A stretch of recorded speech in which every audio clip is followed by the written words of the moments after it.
चलिए बिना time waste करे शुरू करते हैं आज की क्लास। देखिए सबसे पहले 7 अक्टूबर को क्या क्या दिवस मनाया जा रहा है ये आपको जरूर पता होना चाहिए। ठीक है, तो 2 दिवस आपको याद रखने हैं आज के दिन। सबसे पहले तो वाल्मीकि जयंती मनाई जा रही है भाई। सबसे पहली बात वाल्मीकि जयंती मनाई जाएगी। ठीक है, और एक क्या विश्व कपास दिवस मनाया जाता है आज 7 अक्टूबर को। विश्व कपास दिवस भी मनाया जाता है, याद रखना है। ठीक है, ये 2 दिन आपको याद रखने हैं। चलिए अब देखते हैं अगला क्वेश्चन। क्वेश्चन कहता है अगला, निम्न में से किस शहर में भूमि एवं आपदा प्रबंधन पर राष्ट्रीय सम्मेलन आयोजित किया गया? In which of the following cities was the national conference on land and disaster management held? Patna, Chamoli, Gandhinagar या भोपाल? तो देखिए ऑप्शन नंबर सी यहाँ पर करेक्ट हो जाएगा आपका। गांधीनगर में ये सम्मेलन आयोजित हुआ है। ठीक है, गांधीनगर याद रखेंगे। चलिए अब देखो अगला क्वेश्चन। निम्न में से किस देश ने असमिया गायक जुबीन गर्ग को श्रद्धांजलि देते हुए अपने एक द्वीप का नाम बदलकर जुबीन गर्ग द्वीप रखा है? बताओ, ये इंपॉर्टेंट क्वेश्चन है। हम मतलब भारत के एक असमिया गायक हुए थे, क्या नाम है इनका? जुबीन गर्ग। हाल ही में इनका निधन हुआ है। तो इनको श्रद्धांजलि देते हुए कोई ऐसा एक देश है जिसने अपने द्वीप का नाम बदल दिया है और जुबीन गर्ग द्वीप नाम रख दिया है एक द्वीप का।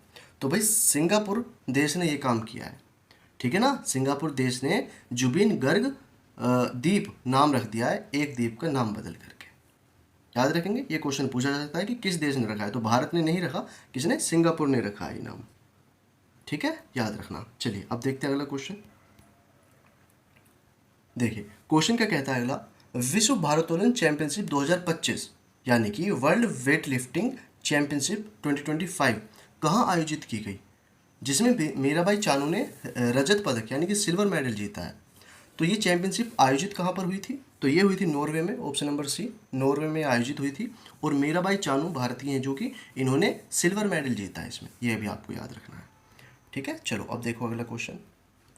किस राज्य के कोंडारेड्डीपल्ली, ये गांव है भाई एक, क्या नाम है? कोंडारेड्डीपल्ली ये गांव है, को दक्षिण भारत का पहला 100% सौर ऊर्जा से संचालित गांव घोषित किया गया है? दक्षिण भारत का, ठीक है ना, साउथ इंडिया का पहला ये गांव हो चुका है जो कि पूरी तरह से क्या बन चुका है? 100% सौर ऊर्जा से संचालित। ठीक है, तो कहाँ पर है ये गांव? कर्नाटक, तमिलनाडु, गोवा या तेलंगाना? तो ऑप्शन नंबर डी यहाँ पर करेक्ट हो जाएगा। तेलंगाना में ये गांव है। क्या नाम है गांव का? कोंडारेड्डीपल्ली। कोंडारेड्डीपल्ली एक गांव है और 100% ये सौर ऊर्जा यानी कि सोलर सिस्टम से चलने वाला गांव बन चुका है अभी। अब देखो अगला question.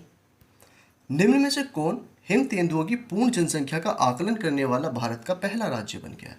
Which of the following has become the India's first state to conduct a complete population assessment of snow leopards?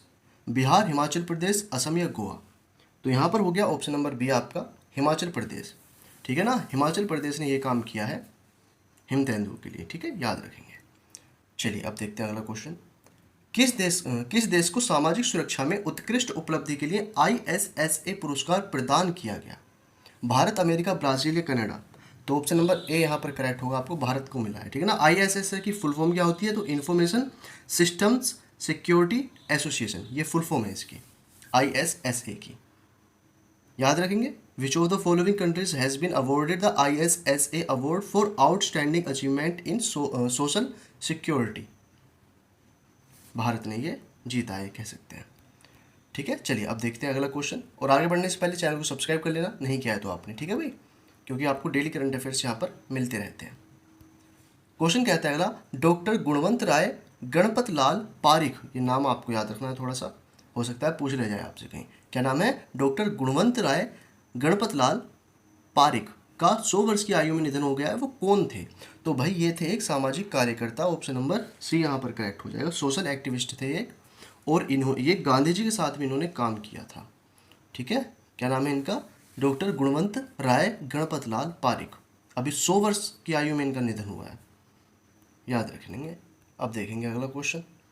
4 अक्टूबर 2025 को किस स्वतंत्रता सेनानी की 96वीं जयंती मनाई गई? तो 4 अक्टूबर को किसकी मनाई जाती है?